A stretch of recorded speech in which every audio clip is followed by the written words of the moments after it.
Hello बच्चों, स्वागत है आपका डेली बाइट्स में। और हम कर रहे हैं COQP06 दैट इज साइंस का पेपर 2025 का PYQ।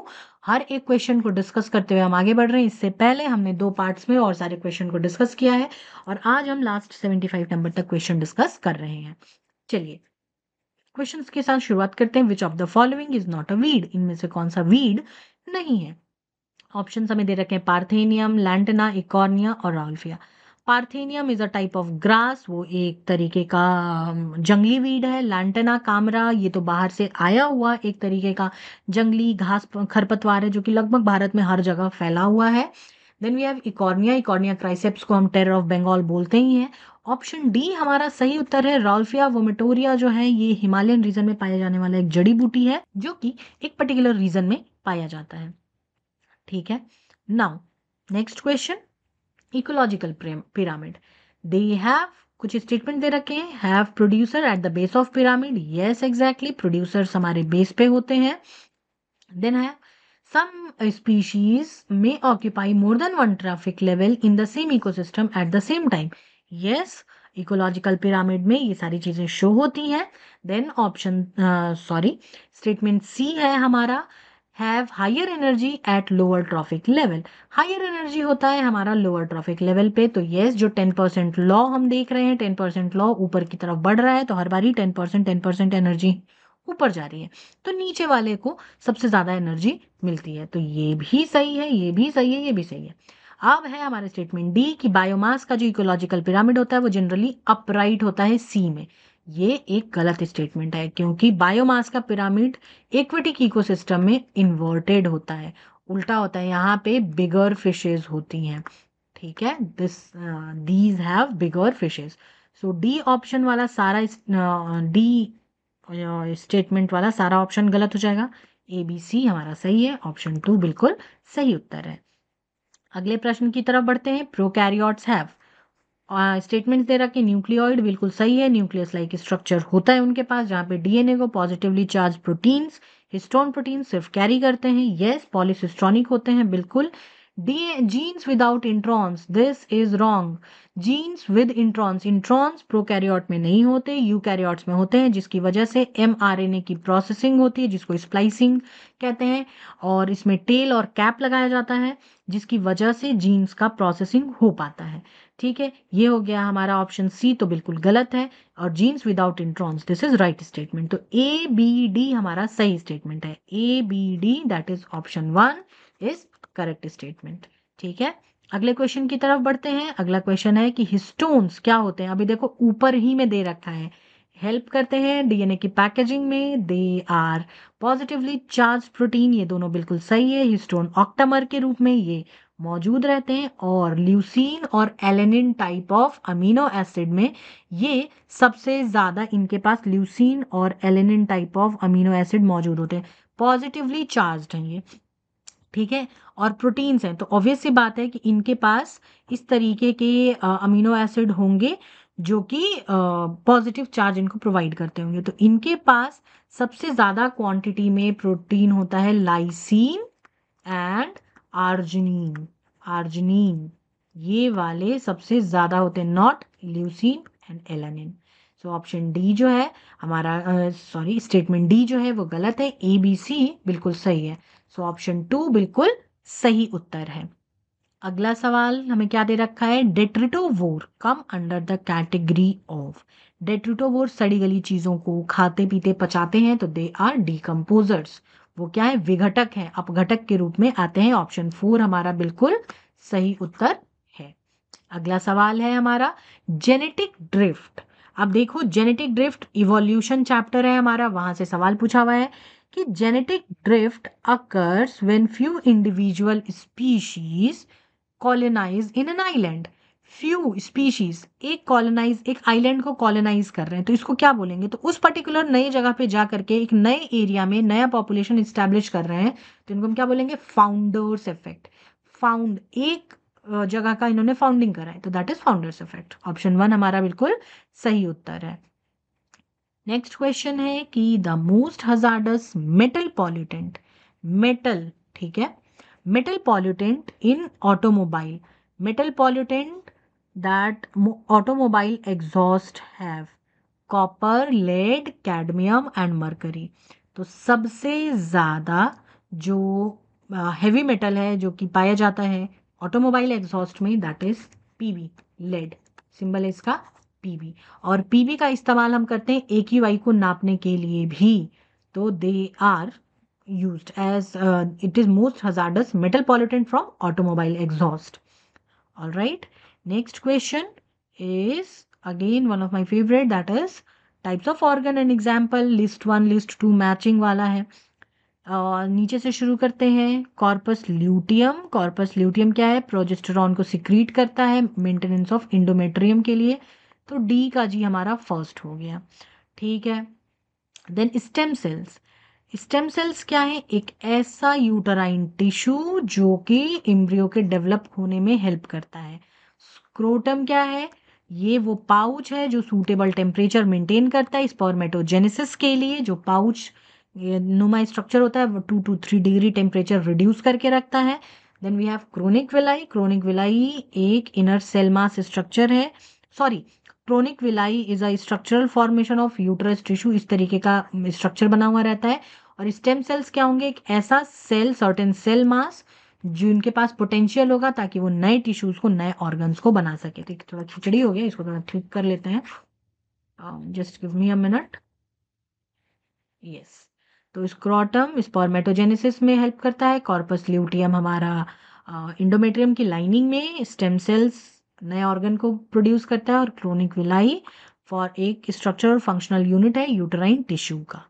ठीक है। तो ऑप्शन हमें क्या क्या दे रखे हैं? कॉर्पस ल्यूटियम यानी डी का 1, डी का 1 सिर्फ एक ही ऑप्शन में है, दैट इज ऑप्शन थर्ड, और यही हमारा सही उत्तर है।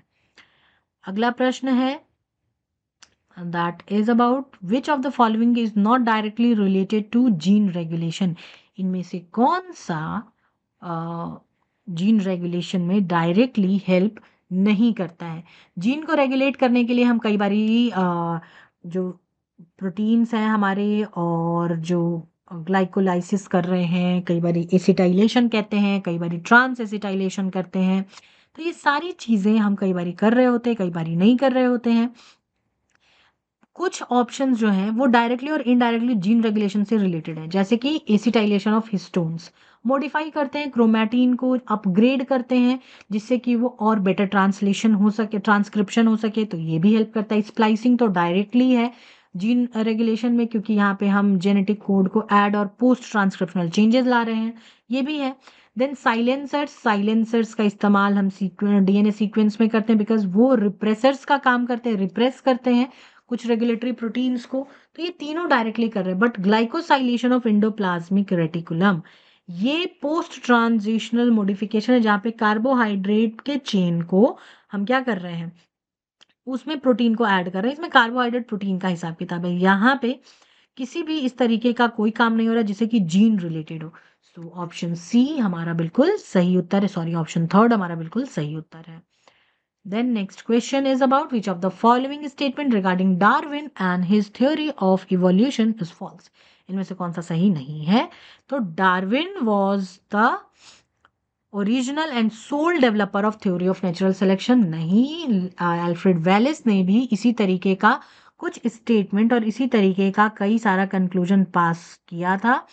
और इन्हीं सब की वजह से हमें पता चला था कि सिर्फ डार्विन ही नहीं थे, बल्कि और भी लोग थे जो इस ड्यूरेशन में इस तरीके से सोच रहे थे।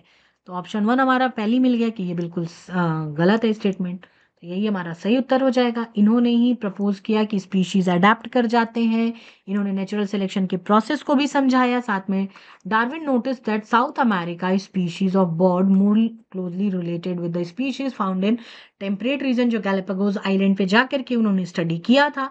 तो दिस इज ऑल्सो राइट। तो ये तीनों स्टेटमेंट 2, 3, 4 ये तीनों सही है। गलत क्या हो गया? ऑप्शन 1 हमारा गलत है। ठीक है। अगले सवाल की तरफ बढ़ते हैं।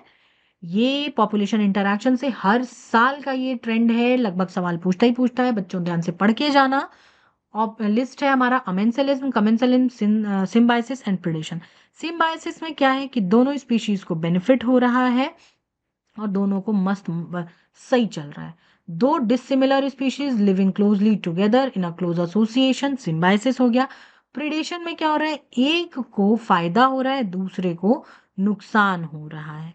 प्रीडेट एक प्रीडेटर है ना। तो one species is harm but other species not affected, one species is benefited but other is not affected, one species is benefited and other is harmed, that is option third. ये अब amensalism और commensalism, इन दोनों में हमेशा बच्चे confuse करते हैं, अमेंसल और कमेंसल में। तो देखिए बच्चों, ये एक तरीके का पॉपुलेशन इंटरैक्शन है, ये बात आपको क्लियर है कि this is a type of population interaction, जिसमें क्या चल रहा है, मेंसलिज्म और कमेंसलिज्म, इसमें एक स्पीशीज को एक जगह फायदा भी हो रहा है और एक स्पीशीज को ना फायदा हो रहा है ना नुकसान हो रहा है, कुछ भी नहीं हो रहा है। अमेंसलिज्म में क्या होगा, एक स्पीशीज को हार्म होता है और दूसरा अनअफेक्टेड रहता है, दूसरे को कोई दिक्कत ही नहीं होती। ठीक है, तो ऑप्शन जो ए है हमारा फोर्थ के साथ मैच हो जाएगा। तो कमेंसलिज्म के लिए क्या बनेगा कि एक को बेनिफिट हो रहा है, दूसरे को कोई फायदा कोई नुकसान कुछ नहीं हो रहा है, दिस इज कमेंसलिज्म। ठीक है, ऑल राइट। तो अब देखते हैं कि कौन सा सही उत्तर हमारा बन सकता है। तो ए का फोर्थ, बी का 1, सी का 2 एंड डी का 3, दैट इज ऑप्शन 1 हमारा सही उत्तर है। ठीक है, नाउ नेक्स्ट क्वेश्चन है, which of the following statements are true for entamoeba histolytica. ये एक पैरासिटिक ये एक पैरासिट है, प्रोटोजोन पैरासाइट है, बिल्कुल सही। लार्ज इंटेस्टाइन ऑफ ह्यूमन में पाया जाता है, ये भी है इंटेस्टाइन में पाया जाता है, और यही है जो कि खाना नहीं पचता है और परफोरेशंस होता है वो करता है, ये बहुत बदमाश है, इस तरीके का प्रोटोजोन पैरासाइट है। It shows inflammation in one of the lower limbs of human being, entamoeba histolytica वो वुकरेरिया बैंक्रॉफ्टी करता है। ये ऑप्शन, ये स्टेटमेंट गलत हो गया, जो कि हाथी पाव जिसको हम कह रहे हैं, तो ये सी जो है हमारा गलत है। अब देखो सी वाला क्या क्या स्टेटमेंट है, ये दोनों ऑप्शन गलत हो गया। ठीक है, अब इट कॉजेज अमीबियोसिस, डी भी बिल्कुल सही है, तो डी वाला ऑप्शन बिल्कुल सही है। तो ए और डी हो सकता है या फिर ए बी डी हो सकता है। अब ह्यूमन बीइंग के लार्ज इंटेस्टाइन को ये परफोरेट करता है या नहीं, ये बात को समझना बहुत जरूरी है।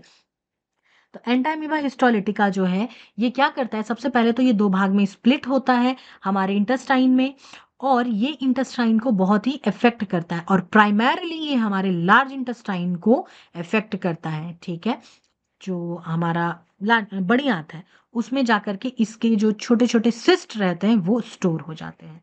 ठीक है, तो ऑप्शन ए, ऑप्शन मतलब sorry statement A, statement B और स्टेटमेंट डी, ये तीनों ही सही है। A B D, that is option 4 हमारा बिल्कुल सही उत्तर है। अगले प्रश्न की तरफ बढ़ते हैं। अगला प्रश्न है, small vaccine for small pox was developed by, small pox की वैक्सीन किसने डेवलप की थी। लुई पास्चर ने क्या करा था, लुई पास्चर ने पास्चराइजेशन की टेक्निक को डेवलप किया था, दैट इज कि दूध को गर्म करके बहुत डिग्री पर तुरंत ठंडा कर देंगे, तो उसके जो बाकी सारे हैं वो मर जाएंगे, उनके अंदर के जीवाणु वो हो चले गए। अलेक्जेंडर फ्लेमिंग ने क्या किया, फ्लेमिंग ने हमें एंटीबायोटिक के बारे में बताया, वो हो गया। Edward Jenner is mastermind behind vaccination. ठीक है, मेडिकल हिस्ट्री में सबसे बड़ा ब्रेक थ्रू वैक्सीन्स के थ्रू मिला, that is because of him, Edward Jenner. Option 2 हमारा बिल्कुल सही उत्तर है। अगले सवाल की तरफ बढ़ते हैं। अगला सवाल अगेन मैच द फॉलोइंग है, ग्लैंड्स और हार्मोन हर साल एक सवाल पूछता है। ऑक्सीटोसिन कहाँ से रिलीज हो रहा है, ईस्ट्रोजन, टेस्टोस्टेरोन, इंसुलिन। तो इंसुलिन हमारा पैनक्रियाज से आता है, ऑप्शन डी मतलब सॉरी डी का 2 होगा, डी का 2 दो ऑप्शन में है, 1 और 4 में। अब देखते हैं कौन सा सही होता है। टेस्टोस्टेरोन, टेस्टीज, सी का 1 इन दोनों में दे रखा है। अगेन ईस्ट्रोजन, ईस्ट्रोजन हमारा ओवरी प्रोड्यूस करता है, और ऑक्सीटोसिन पिट्यूटरी का न्यूरोहाइपोफाइसिस पार्ट जो पोस्टीरियर पिट्यूटरी होता है वो। तो ए का हमारा 4 हो गया, सो ऑप्शन 1 हमारा बिल्कुल सही उत्तर हो जाएगा। ठीक है, now next question is, which of the following is an example of browsing software, इनमें से कहाँ पे हम ब्राउजिंग कर सकते हैं। माइक्रोसॉफ्ट वर्ड में ब्राउजिंग नहीं होता, पावर पॉइंट में ब्राउजिंग नहीं होता, माइक्रोसॉफ्ट एक्सेस में भी ब्राउजिंग नहीं होता, माइक्रोसॉफ्ट एज में ब्राउजिंग करते हैं। ठीक है, ब्राउजिंग सॉफ्टवेयर है, ब्राउजर है वो, सो ऑप्शन 2 हमारा बिल्कुल सही उत्तर है। अगले सवाल की तरफ बढ़ते हैं। विच of the following computer memory has the fastest response time, इनमें से कौन से मेमोरी को फास्टेस्ट रिस्पॉन्स टाइम दिया गया है, कैश, सीडी, डीवीडी या HDD. And the correct answer is cache memory. Cache memory is fastest response time, बहुत ही छोटा हाई स्पीड मेमोरी होता है, लोकेटेड रहता है सीपीयू में। That stores frequently access data for quick retrieval, तुरंत ही जो क्विक एक्सेस होता है हमारा वो यहीं से आता है, ठीक है, कैश मेमोरी से। जो बोलते हैं ना बार बार अगर लैपटॉप हैवी हो रहा है, चीज़ें नहीं खुल रही तो कैश क्लियर करो, दैट इज कैश मेमोरी, उसी को क्लियर करने की बात होती है। सो ऑप्शन 1 हमारा सही उत्तर है। नेक्स्ट क्वेश्चन है कि dash is default extension of the name of document files in the MS word. MS word में कैसे चीजें सेव होती हैं, डॉट, डॉक में या फिर डॉक्स में। सो थर्ड आंसर हमारा सही है।